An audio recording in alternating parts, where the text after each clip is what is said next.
जय श्री कृष्ण दोस्तों। आज हम आपके लिए लेकर आए हैं एक ऐसी कहानी जो ज्ञान से भरपूर है और भावनाओं को छू जाने वाली है। यह कहानी है एक राजा की जो अपनी गर्भवती रानी को अकेले जंगल में छोड़ आया। यह कहानी बहुत ही ज्ञानवर्धक और भावनात्मक है। साथ ही आपको इस कहानी से 3 ऐसी महत्वपूर्ण बातें जानने को मिलेंगी जिन्हें बिना सोचे समझे कभी नहीं मानना चाहिए, भले ही कोई कितना ही सगा क्यों ना हो। तो आपसे निवेदन है कि इस कहानी के अंत तक हमारे साथ बने रहे। यदि आप हमारे चैनल पर नए हैं तो हमारे चैनल को अभी सब्सक्राइब करें और बेल आइकन जरूर दबाएं ताकि आपको हमारी आने वाले वीडियोस की जानकारी तुरंत मिल सके। वीडियो को लाइक करें और अपने दोस्तों के साथ भी शेयर जरूर करें। कमेंट बॉक्स में लिखिए जय श्री कृष्ण। तो आइए बिना समय गवाए कहानी को शुरू करते हैं। दोस्तों, प्राचीन समय की बात है। शिवगढ़पुर नामक किसी राज्य में वीर सिंह नाम के एक प्रतापी राजा शासन करते थे। राजा वीर सिंह की 3 सुंदर रानियां थीं। राजा की जो सबसे बड़ी रानी थी उसका नाम राजेश्वरी था। वह अत्यंत सुशील, धार्मिक और सौम्य स्वभाव की थी। उसका अधिकांश समय पूजा पाठ, व्रत धर्म और अपने पति की सेवा में ही बीतता था।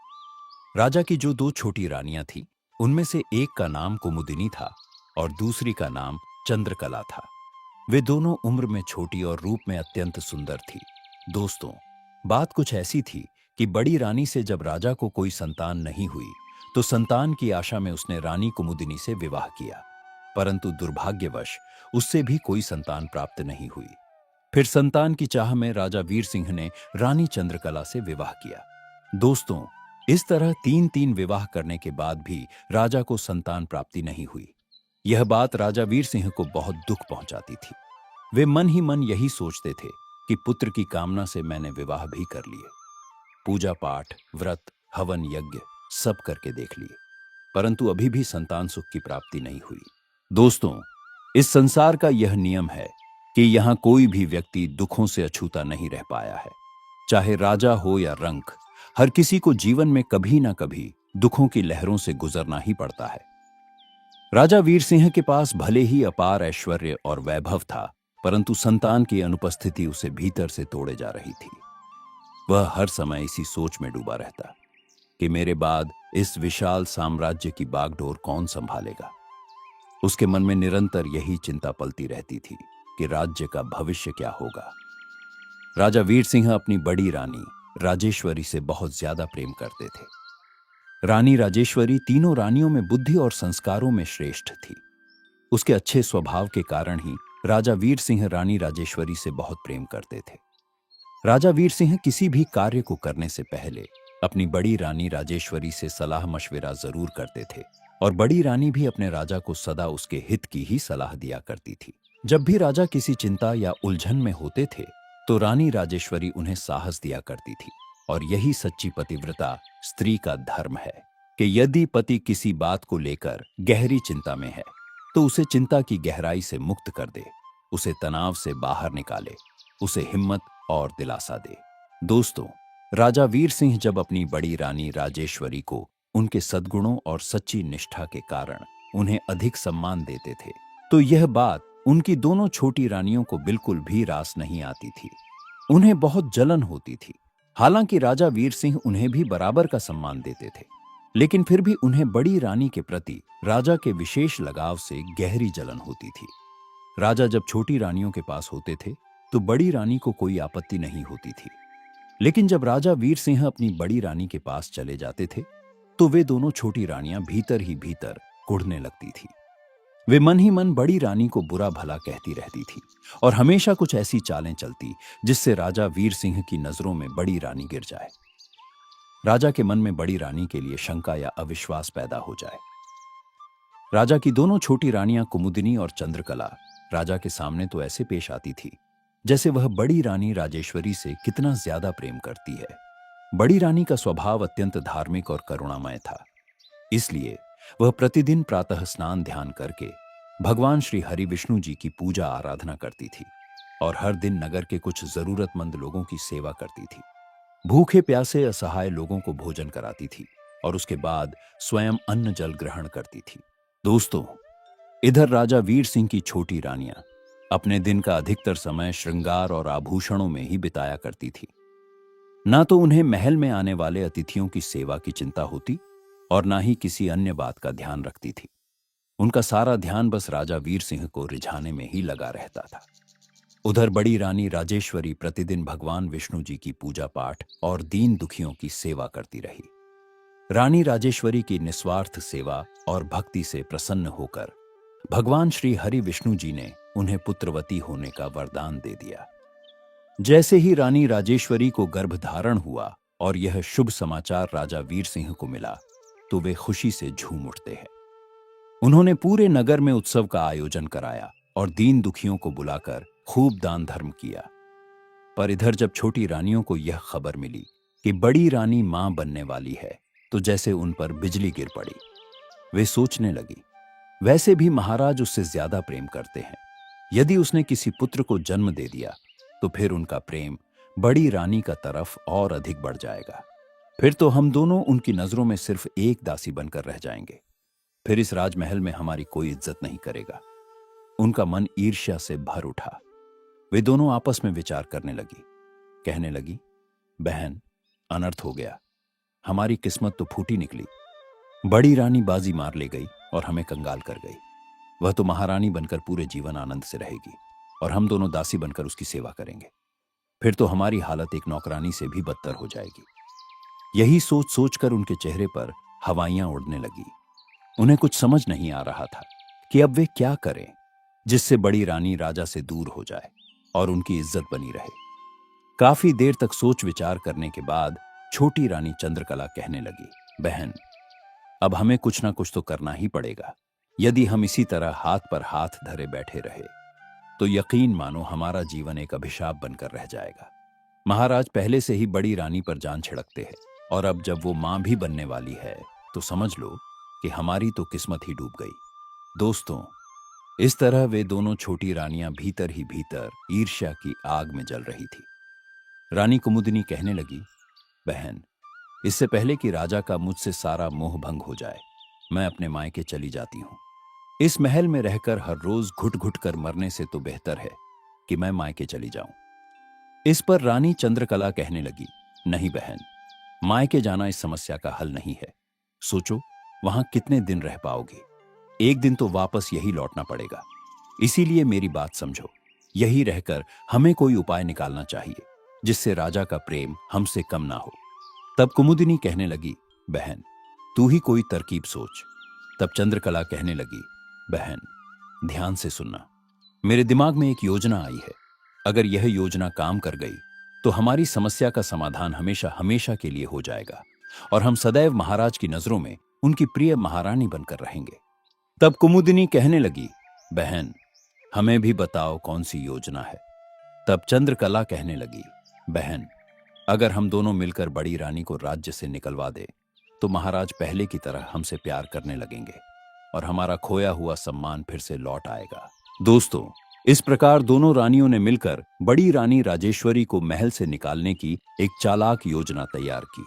उन्होंने अपनी विश्वस्त दासी को भेजकर दरबार के राज पंडित को अपने महल बुलवाया। जब राज पंडित उनके महल पहुंचे तो उन दोनों रानियों ने राज्य पंडित का बड़ा सम्मान किया। उनके भोजन के लिए तरह तरह के स्वादिष्ट व्यंजन बनवाए। उन स्वादिष्ट व्यंजनों को देखकर राज पंडित एकदम प्रसन्न हो उठे। पंडित जी थोड़ा झिझकते हुए पूछते हैं, हे रानियों, क्या यह सारा भोजन हमारे लिए बनवाया है? दोनों रानियों ने कहा, हाँ पंडित जी, यह सारी व्यवस्था सिर्फ आपके लिए ही की गई है। आप निसंकोच होकर भोजन करें।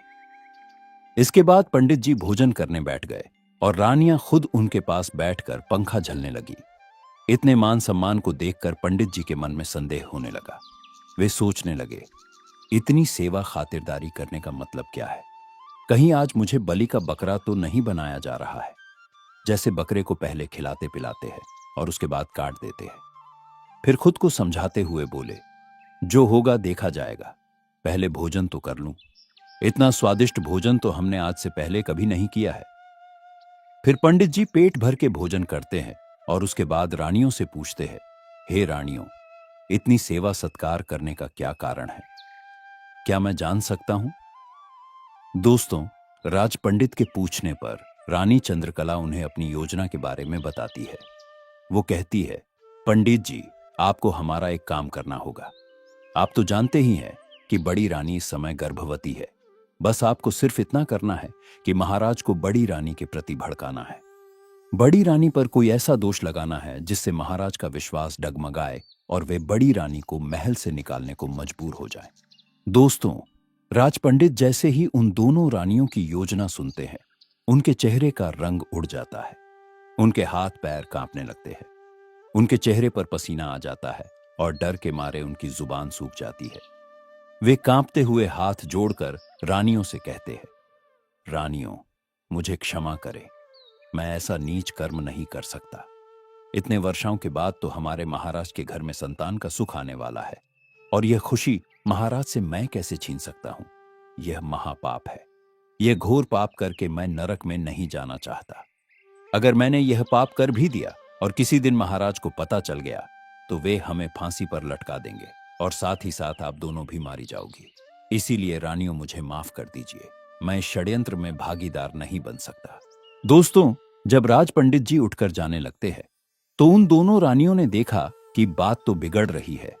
तब उन दोनों ने हाथ पकड़कर पंडित जी को फिर से बिठा लिया और कहा, हे पूज्य पंडित जी, यदि आपने हमारा यह एक छोटा सा काम कर दिया तो हम आपको इतना धन देंगे कि आपकी 7 पीढ़ियां भी आराम से बैठे बैठे खाएंगी। आपकी धन दौलत कभी खत्म नहीं होगी।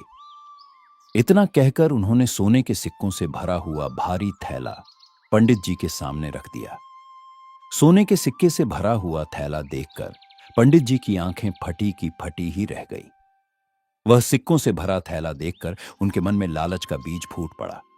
वे सोचने लगे कि एक झूठ बोलने के बदले इतना धन तो मैं पूरे जीवन में भी नहीं कमा पाऊंगा जितना धन मुझे आज एक झूठ बोलने के लिए मिल रहा है। रानियां कहने लगी, हे पंडित जी, आपको महाराज से डरने की कोई जरूरत नहीं है। आप यह धन लेकर किसी दूसरे राज्य में जाकर अपना बाकी का जीवन गुजार सकते हो। दोस्तों, इस प्रकार से राज पंडित लालच में फंस गए और उन सोने के सिक्कों को लेकर झूठ बोलने के लिए तैयार हो गए। दोस्तों, लालच ने पंडित जी की बुद्धि हर ली थी। सारा धर्म ज्ञान धरा का धरा रह गया। फिर सोने के सिक्कों से भरा हुआ थैला लेकर पंडित जी चुपचाप अपने घर लौट गए। अगले ही दिन वे अपना चेहरा चिंता से भरा बनाकर राजा वीर सिंह के दरबार में पहुंचे। राजा वीर सिंह ने जब उन्हें इस तरह उदास देखा तो उन्होंने उनसे पूछा, हे राज्य पंडित, आप इतने चिंतित क्यों नजर आ रहे हैं? सब कुशल तो है? तब पंडित जी गहरी सांस लेते हुए उदास स्वर में राजा से कहते हैं, हे महाराज, क्या बताऊं, बात ही कुछ ऐसी चिंताजनक है, लेकिन होनी को कौन टाल सकता है। तब राजा थोड़े चकित होकर बोले, पंडित जी, आप तो बड़े ज्ञानी हैं, फिर ऐसी चिंता क्यों? कोई ना कोई तो उपाय आप निकाल ही लेंगे। पंडित जी कहने लगे, महाराज, अगर यह समस्या मुझ पर होती तो भी ठीक होता, लेकिन यह समस्या तो आपके ऊपर आने वाली है और यही चिंता मुझे पूरी रात सोने नहीं दे रही थी। दोस्तों, राजा ने जब सुना कि समस्या मेरी है तो वे थोड़े से घबरा गए। वे ऊंचे स्वर में एकदम राज्य पंडित से पूछने लगे, हे पंडित जी, ऐसी कौन सी समस्या है जो आपको इतना व्यथित कर रही है? कृपया मुझे जल्दी से जल्दी खुलकर बताइए। तब पंडित जी कहने लगे, महाराज, मैंने अपनी ज्योतिष विद्या से यह पता लगाया है कि आने वाला समय आपके और इस राज्य के लिए अशुभ है। काल एक भयानक छाया की तरह आपके आसपास मंडरा रहा है। विपत्ति की बात सुनकर राजा ने चौंकते हुए पंडित जी से पूछा, क्या कह रहे हैं आप? क्या कोई बाहरी शत्रु हमारे राज्य पर आक्रमण करने वाला है? तब राज्य पंडित कहने लगे, नहीं महाराज, ऐसा नहीं है। राजा वीर सिंह कहने लगे, अरे फिर कौन सी बात है? तब राज पंडित कहने लगे, हे महाराज, यह संकट किसी बाहरी दुश्मन से नहीं बल्कि आपके ही कुल की ओर से आने वाला है। राजा कहने लगे, क्या मतलब? राज पंडित बोले, महाराज, मैं आपकी होने वाली संतान को लेकर बड़ा चिंतित हूं। आपके ऊपर आने वाली विपत्ति आपके किसी शत्रु से नहीं बल्कि आपकी होने वाली संतान से प्राप्त होगी। आपकी बड़ी रानी राजेश्वरी जो गर्भवती है, उसी संतान के कारण यह महाविपत्ति आने वाली है। वह पुत्र आपको बहुत ही ज्यादा कष्ट देने वाला है। आपके पुत्र के जन्म लेते ही जैसे ही आप उसे देखेंगे, आपकी दोनों आंखों की रोशनी चली जाएगी, आप अंधे हो जाएंगे और साथ ही आपका पूरा राज्य एक भयानक महामारी की चपेट में आ जाएगा। राज्य के बहुत से लोग बीमार पड़ेंगे, मृत्यु का तांडव फैलेगा और पूरा नगर त्राहिमाम करने लगेगा। हे महाराज, यही वो कारण है जो मेरे मन को चैन नहीं लेने दे रहा है। दोस्तों, राज्य पंडित की बात सुनकर राजा वीर सिंह कुछ क्षणों के लिए गहरे सोच में डूब गए। फिर उन्होंने एक लंबी सांस ली और पंडित से कहा, हे राज्य पंडित जी, हम अंधे होकर जीना नहीं चाहते। कृपया इस विपत्ति से बचने का कोई उपाय बताइए। और हम यह भी नहीं चाहते कि हम संतान सुख से वंचित रहे। क्या आपके पास कोई ऐसा उपाय है जिससे ये दोनों बातें संभव हो सकें? तब राज पंडित कहने लगे, उपाय तो है महाराज, परंतु आप उस उपाय को कर नहीं पाएंगे क्योंकि वह उपाय अत्यंत कठोर है। तब राजा वीर सिंह कहने लगे, हे पंडित जी, आप बस उपाय बताइए, करना या ना करना मेरे हाथ में है। दोस्तों, फिर राज्य पंडित रानी राजेश्वरी को राज्य से बाहर निकालने के लिए राजा को झूठा उपाय बताता है। राज्य पंडित राजा से कहता है, महाराज, यदि आप स्वयं को और इस राज्य को इस आने वाले संकट से बचाना चाहते हैं तो आपको अपनी बड़ी रानी राजेश्वरी का इसी अवस्था में त्याग करना होगा। यदि आप अपनी बड़ी रानी को त्याग देते हैं तभी आप इस संकट से खुद को और अपने राज्य को बचा सकते हैं। इसलिए रानी को इसी समय राज्य से निकाल दीजिए। इससे आपके ऊपर आने वाली विपत्ति भी टल जाएगी और रानी जहां कहीं भी जाएगी वहां वो सुरक्षित रूप से संतान को जन्म भी देंगी। दोस्तों, राजा वीर सिंह अपने राज्य पंडित के ऊपर बहुत विश्वास करते थे। उन्होंने सोचा, पंडित जी जो कह रहे हैं वही ठीक है। उन्होंने एक बार भी राज्य पंडित पर संदेह नहीं किया कि पंडित जी जो कह रहे हैं वह उनकी दुष्ट रानियों की चाल है।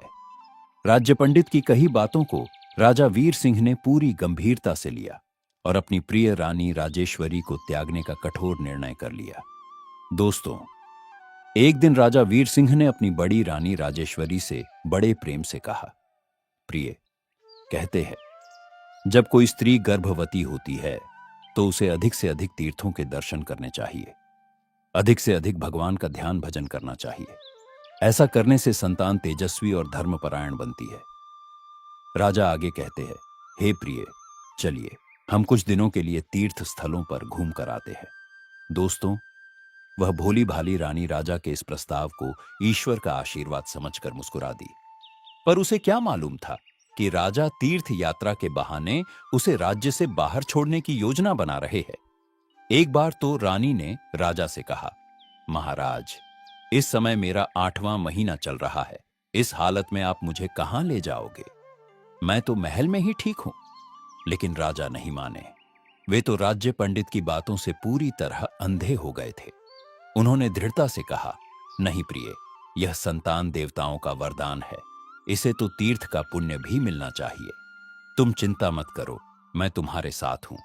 तब रानी ने भी निश्चिंत होकर कहा, चलो ठीक है, जब मेरे स्वामी मेरे साथ है तो फिर मुझे किस बात की चिंता है। दोस्तों, फिर इस तरह रानी राजेश्वरी राजा के साथ तीर्थ यात्रा पर जाने के लिए तैयार हो गई। अगले दिन सुबह राजा और रानी रथ में सवार होकर महल से निकलते हैं। कई राज्यों तक राजा रानी को रथ में बैठाकर ले गया।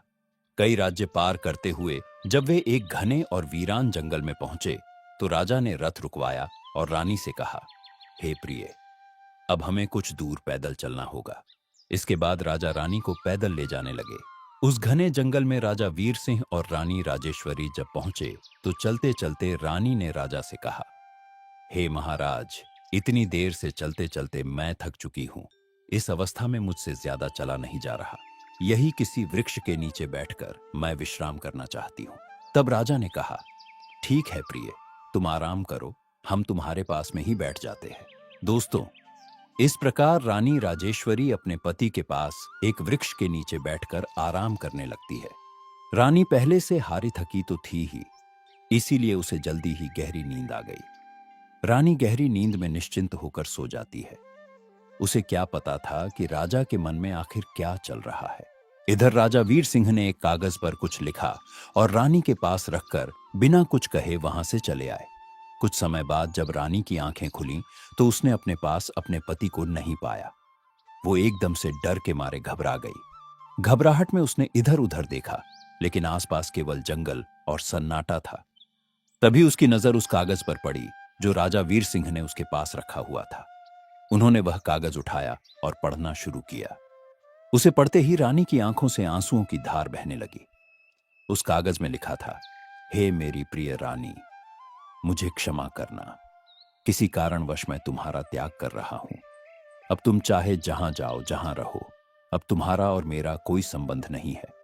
दोस्तों, राजा वीर सिंह का वह खत पढ़कर रानी राजेश्वरी गहरे शोक में डूब जाती है और अपने पति का नाम लेकर के उस जंगल में रोती चिल्लाती घूमती रहती है। लेकिन राजा वीर सिंह का वहां कहीं अता पता नहीं था। वह दुखी हारी उसी हालत में कई घंटे इधर उधर भटकती रहती है। उसके दुख का वर्णन करना भी मुश्किल है। रानी बार बार यही प्रश्न कर रही थी कि आखिर मैंने ऐसा क्या अपराध किया जो राजा ने मुझे इस अवस्था में त्याग दिया। पर उस वीरान जंगल में उसके प्रश्न का कोई उत्तर देने वाला वहां नहीं था। उसकी आंखों से बहते आंसू थम नहीं रहे थे। उस लाचार रानी को अपनी इतनी चिंता नहीं थी, पर उसके पेट में जो शिशु पल रहा था उसकी चिंता बहुत अधिक थी। अगर वह अकेली होती तो कहीं अपने प्राण त्याग देती, लेकिन जिस बालक ने अभी दुनिया भी नहीं देखी, उसकी हत्या वह कैसे कर सकती थी। वह 8 माह के गर्भ को साथ लेकर उस वीरान जंगल में इधर उधर भटकती रही। उसने हिम्मत नहीं हारी। उसने भगवान को याद किया। भगवान की कृपा से उसे एक रास्ता दिखाई दिया। अब वह उस रास्ते पर धीरे धीरे आगे बढ़ने लगी। पूरे दिन भूखी प्यासी रानी उसी रास्ते पर चलती रही। चलते चलते रानी एक वृद्ध साधु महात्मा के आश्रम पर पहुंच जाती है। आश्रम के द्वार पर वह वृद्ध साधु तपस्या में लीन थे। तभी उनकी नजर एक थकी हारी गर्भवती स्त्री पर पड़ी, जो कांपते कदमों से धीरे धीरे उनके पास आ रही थी। यह देखकर साधु जी को बड़ा आश्चर्य हुआ। वे मन ही मन सोचने लगे, हे प्रभु, इतनी गंभीर अवस्था में कोई नारी इस निर्जन जंगल में अकेली कैसे पहुंची। इस दुखियारी को भला इस जंगल में किसने अकेला छोड़ दिया। साधु महात्मा ने उस दुखियारी को पानी पिलाया, उसे बैठने के लिए आसन दिया। उसके बाद उससे उसके अकेले भटकने का कारण पूछा। साधु महात्मा के पूछने पर रानी राजेश्वरी ने रोते रोते सारी बात उन्हें बता दी। रानी की दुख भरी कहानी सुनकर साधु महात्मा जी को उस पर तरस आया और कहने लगे, बेटी, तुम चिंता मत करो। तुम अब सुरक्षित स्थान पर आ गई हो। यहां तुम्हें कोई तकलीफ नहीं होगी। जब तक मर्जी हो तब तक तुम इस आश्रम में आराम से रहो। आज से और इस समय से अब मैं ही तुम्हारा पिता हूं और तुम मेरी बेटी हो। मैं तुम्हारा सुख दुख में ख्याल रखूंगा। साधु महात्मा के इन स्नेहिल और करुणामय वचनों ने रानी राजेश्वरी के टूटे हुए मन को थोड़ी राहत दी। वह गर्भावस्था में उन्हीं साधु महात्मा जी की कुटिया पर रहने लगी। धीरे धीरे समय बीतता गया और एक दिन ऐसा भी आया जब रानी की प्रसव की घड़ी नजदीक आ पहुंची।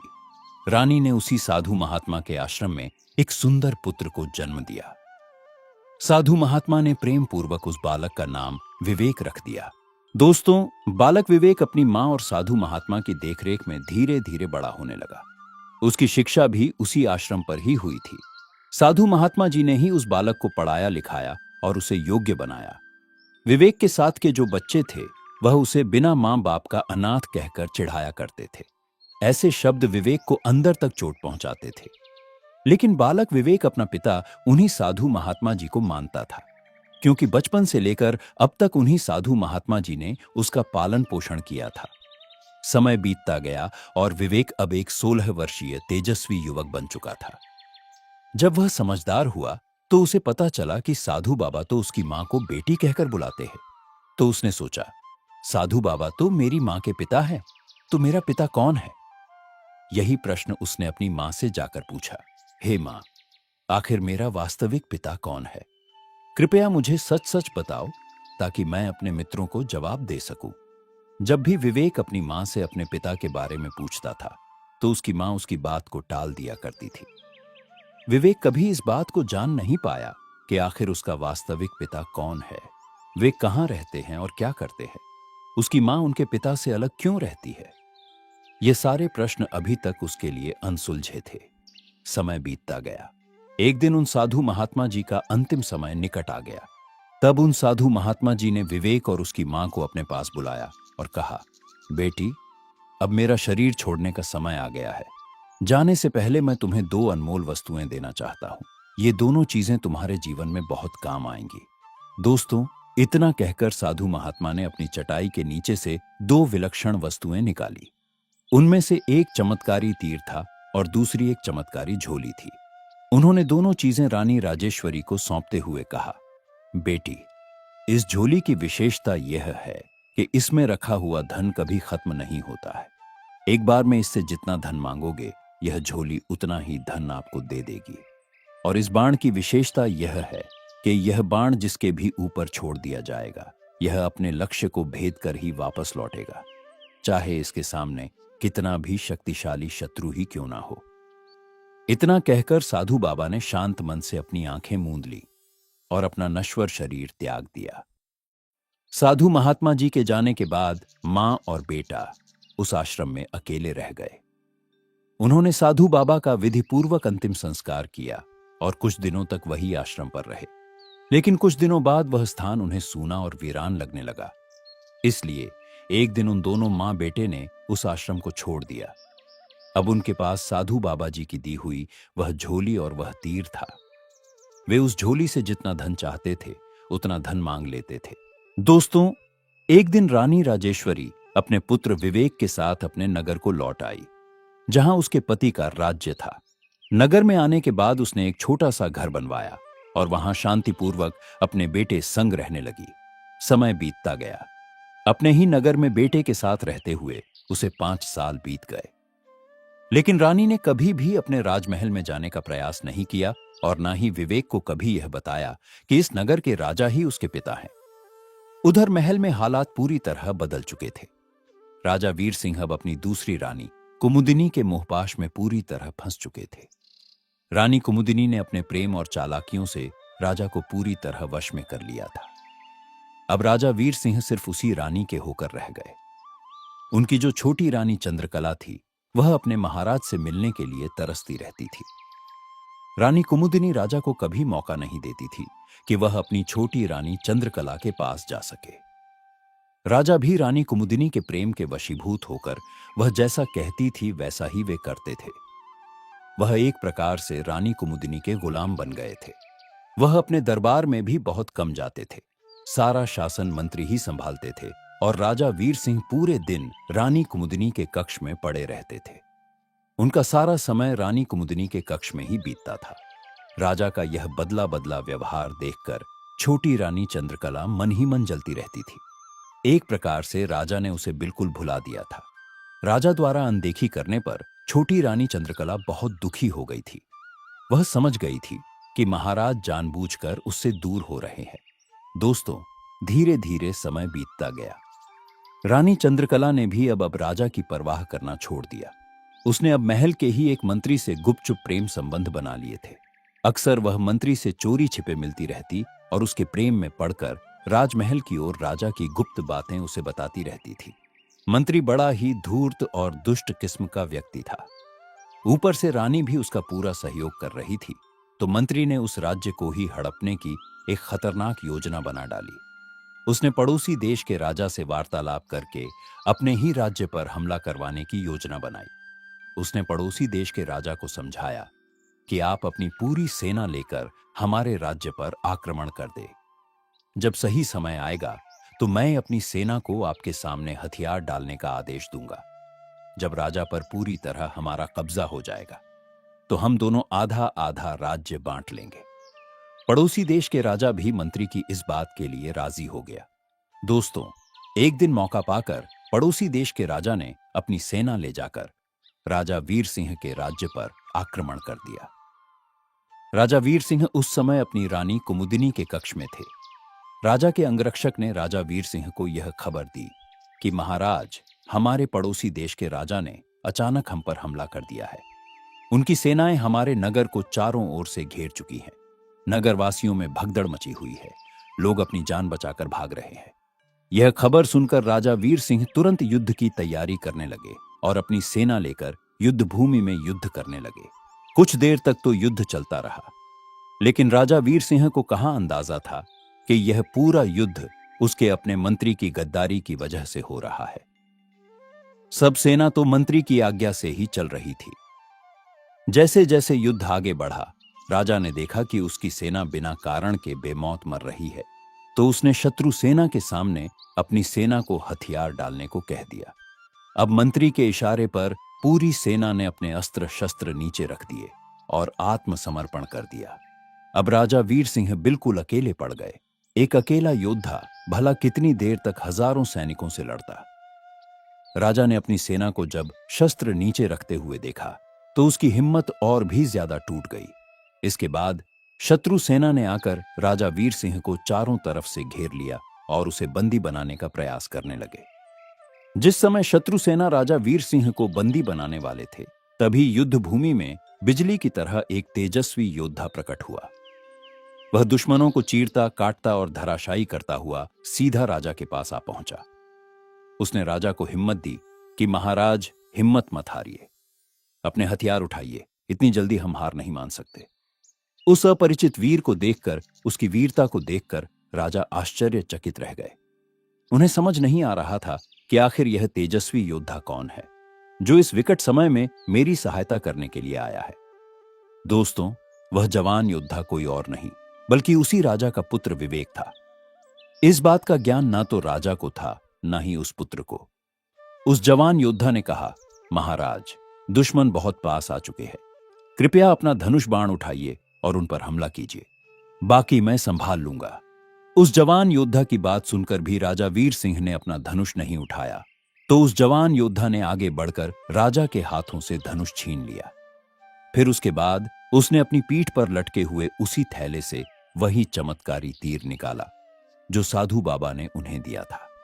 क्षण भर की देरी किए बिना उसने लक्ष्य साधा और वह तीर सीधे शत्रु की ओर छोड़ दिया। दोस्तों, वह तीर कोई साधारण तीर नहीं था। जैसे ही उस जवान योद्धा ने धनुष चढ़ाकर वह चमत्कारी तीर छोड़ा, तो उस तीर ने एक ही वार में सैकड़ों शत्रु सैनिकों को मृत्यु की नींद सुला दिया और वह तीर पुनः वापस उसी के हाथ में लौट आया। राजा वीर सिंह यह दृश्य देखकर स्तब्ध रह गए। उसे अपनी आंखों पर विश्वास नहीं हुआ। राजा ने देखा कि इस जवान योद्धा के हाथों से छोड़े हुए उस तीर ने एक ही वार में कई शत्रु सैनिकों को मौत के घाट उतार दिया। ज्यादा आश्चर्य उन्हें इस बात पर हुआ कि वह तीर सैनिकों को मारने के बाद पुनः लौटकर उस जवान योद्धा के हाथों में आ गया। एक साथ में 300 से 400 सैनिकों की लाशें देखकर शत्रु सेना में हड़कंप मच गया। उन्हें विश्वास नहीं हो रहा था कि एक तीर से इतने लोग कैसे मारे जा सकते हैं। एक ही तीर से इतने सैनिकों की मौत कैसे हो सकती है। एक पल के लिए सब सोचने पर मजबूर हो गए। चारों ओर भय का वातावरण बन गया। अब तो उस वीर योद्धा ने फिर से उस चमत्कारी तीर को चलाया। इस बार एक ही तीर से शत्रु देश के हजारों सैनिक मारे गए। पर विशेष बात यह थी कि वह तीर शत्रुओं का सर्वनाश करके दोबारा उसके पास लौट कर आया। यह देखकर शत्रु राजा और उस विश्वासघाती मंत्री के चेहरे का रंग उड़ गया। उनके हाथ पैर सुन्न पड़ गए। अब तो उनके दिमाग से राजा को बंदी बनाने का विचार निकल गया और वह अपनी जान बचाने की जुगत में लग गए। दोस्तों, जैसे ही उस वीर योद्धा ने तीसरी बार धनुष पर तीर चढ़ाया, तो शत्रु सेना ने अंदाजा लगा लिया कि अगला वार शायद किसी को भी जीवित नहीं छोड़ेगा। तो डर के मारे उन्होंने अपने अस्त्र शस्त्र छोड़ दिए और अपने राजा समेत जान बचाकर भाग खड़े हुए। पड़ोसी देश का राजा जब अपनी सेना को लेकर युद्ध भूमि से पलायन कर गया, तो राजा वीर सिंह निर्भय हो गए। उस जवान योद्धा ने अकेले ही उस युद्ध को जीत लिया था। राजा उस जवान योद्धा की वीरता को देखकर बहुत हैरान थे। राजा वीर सिंह उस वीर योद्धा से कहने लगे, हे वीर योद्धा, तुम कौन हो? तुमने पलक झपकते ही एक ही तीर से इस युद्ध की दिशा ही बदल दी। धन्य है वो माता जिसने तुम्हारे जैसे वीर योद्धा को जन्म दिया है। हे वीर युवक, मैं तुम्हारे युद्ध कला को प्रणाम करता हूं। दोस्तों, इस प्रकार उस वीर योद्धा की बहादुरी से राजा वीर सिंह कायल हो गए। वे कहने लगे, हे शूरवीर युवक, यदि तुम समय पर नहीं आते तो निश्चय ही शत्रु मुझे बंदी बना लेते और शायद मेरा अंत भी कर देते।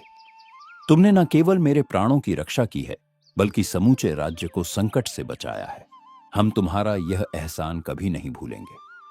राजा वीर सिंह उस युवक की बार बार प्रशंसा कर रहे थे।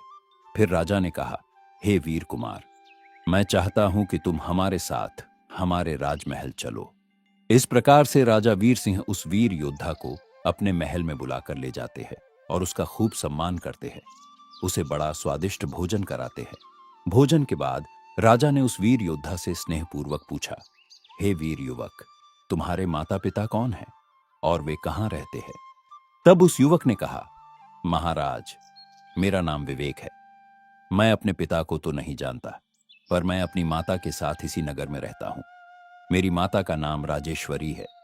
उस वीर जवान योद्धा की बात सुनकर राजा को कुछ आश्चर्य हुआ। राजा ने पूछा, पुत्र, तुम अपने पिता को क्यों नहीं जानते हो? तब विवेक ने कहा, महाराज, मैंने अपने पिता को कभी देखा ही नहीं है। मैंने अपनी मां से कई बार यह पूछा कि मेरे पिता कौन है, लेकिन हर बार मेरी मां कोई और बात छेड़ देती है। वह मुझे हमेशा इधर उधर की बातें सुनाकर टाल दिया करती है। दोस्तों, रानी राजेश्वरी का नाम सुनकर राजा के हाथ पैर कांपने लगे। उसे अपनी रानी की याद आने लगी। उसके मन में पुराने समय की यादें उमड़ने लगीं। वे मन ही मन सोचने लगे, कहीं यह राजकुमार मेरी बड़ी रानी राजेश्वरी का पुत्र तो नहीं है, जिसे मैं गर्भावस्था के दौरान राज्य पंडित के कहने पर जंगल में छोड़ आया था। और यह वीर योद्धा कहीं मेरा पुत्र तो नहीं है। फिर राजा ने सोचा, नहीं नहीं, यह मेरा पुत्र कैसे हो सकता है? अगर होता तो मैं अब तक इसे देखकर अंधा हो गया होता, जैसा कि राज्य पंडित जी ने बताया था। लेकिन आज यह मेरे पुत्र से कम नहीं है, क्योंकि इसने आज मेरी जान बचाई है और इस राज्य की रक्षा की है। फिर थोड़ा रुककर राजा ने विवेक से कहा, हे वीर युवक, क्या तुम हमें अपनी माता के दर्शन करवा सकते हो? क्योंकि मैं उस देवी को प्रणाम करना चाहता हूं, जिन्होंने तुम्हारे जैसे वीर पुत्र को जन्म दिया है। राजा की बात सुनकर विवेक ने कहा, क्यों नहीं महाराज, अवश्य, मैं आपको अपनी माता से मिलने ले चलूंगा। आप चलिए मेरे साथ। इस प्रकार राजा वीर सिंह एक साधारण नागरिक की तरह विवेक की मां राजेश्वरी से मिलने जाते हैं।